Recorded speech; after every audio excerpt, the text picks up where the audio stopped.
नमस्कार, आज तारीख है 17 अप्रैल, दिन शुक्रवार। आप सुन रहे हैं द लेंस का न्यूज पॉडकास्ट राउंडअप, जहां होगी खबरें देश दुनिया की। संविधान संशोधन से जुड़े तीनों विधेयकों पर लोकसभा में हुई वोटिंग में सरकार को अपेक्षित समर्थन नहीं मिल पाया है। जरूरी 2/3 बहुमत न जुटा पाने के कारण संशोधन विधेयक पारित नहीं हो सके। लोकसभा की कुल 543 सदस्यीय संख्या के हिसाब से किसी भी संविधान संशोधन विधेयक को पारित कराने के लिए कम से कम 362 वोट की आवश्यकता होती है, लेकिन मतदान के दौरान यह संख्या सरकार के पक्ष में नहीं पहुंच सकी। मत विभाजन में कुल 528 सांसदों ने मतदान किया। इनमें से 298 सांसदों ने विधेयक के पक्ष में वोट दिया है, जबकि 230 सांसदों ने इसके खिलाफ मतदान किया। इस तरह साधारण बहुमत मिलने के बावजूद संविधान संशोधन के लिए आवश्यक 2/3 समर्थन सरकार को नहीं मिल पाया। 11 साल के शासन में यह पहला मौका है जब मोदी सरकार सदन में कोई बिल पास नहीं करा पाई है। वोटिंग से पहले प्रधानमंत्री नरेंद्र मोदी ने सोशल मीडिया पर पोस्ट कर सांसदों से अंतरात्मा की आवाज सुनकर मतदान करने की अपील की थी। इससे पहले संवैधानिक संशोधन विधेयकों पर जोरदार बहस हुई। नेता प्रतिपक्ष राहुल गांधी के भाषण के दौरान सदन में हंगामा हो गया। स्पीकर ओम बिरला को कई बार हस्तक्षेप करना पड़ा। राहुल गांधी ने कहा कि यह बिल महिलाओं का आरक्षण नहीं, बल्कि भारत का चुनावी नक्शा बदलने की कोशिश है। उन्होंने सरकार पर ओबीसी, दलित, अल्पसंख्यक और महिलाओं के साथ भेदभाव का आरोप लगाया। राहुल ने अपनी बहन प्रियंका गांधी का जिक्र करते हुए कहा कि कल उन्होंने 5 मिनट में वो कर दिखाया जो मैं 20 साल में नहीं कर पाया। सदन में अमित शाह के चेहरे पर भी मुस्कान आ गई। विपक्ष के हमलों का जवाब देते हुए किरण रिजिजू ने राहुल गांधी के प्रधानमंत्री पर हमले को असंसदीय बताया और बिल को संतुलित करार दिया।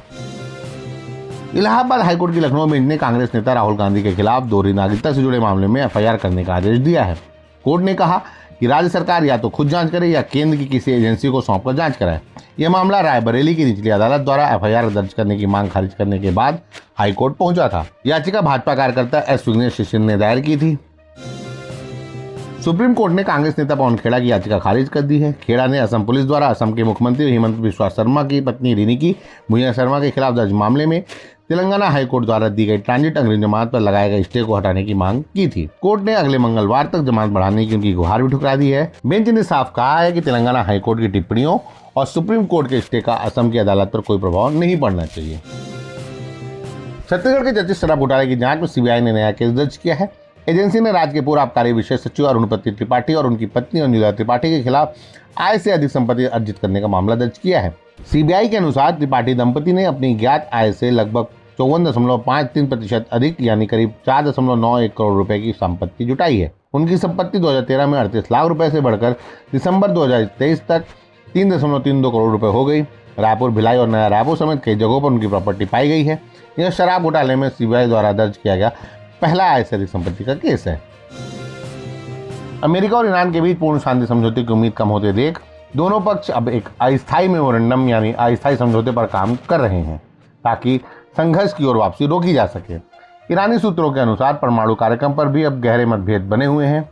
अमेरिका ईरान के परमाणु संवर्धन कार्य को 20 साल के लिए रोकने की मांग कर रहा है, जबकि ईरान इसे सिर्फ 3 से 5 साल तक सीमित रखना चाहता है।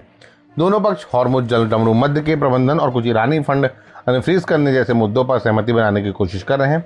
अगर इस अस्थायी ज्ञापन पर सहमति बनती है तो अंतिम समझौते के लिए दोनों पक्षों को 60 दिन का समय मिलेगा। तो आज के लिए बस इतना ही। कल होगी मुलाकात नई खबरों के साथ। खबरों को विस्तार से पढ़ने के लिए विजिट करिए हमारी वेबसाइट theLens.in पर। यूट्यूब के अलावा हमारे पेज को एक्स, फेसबुक और इंस्टाग्राम पर भी फॉलो करें। शुक्रिया। देश दुनिया की रखी खबर हर रोज हर शाम कानो कान सुनते रहें द लेंस पॉडकास्ट। रही अपडेट लेंस के साथ।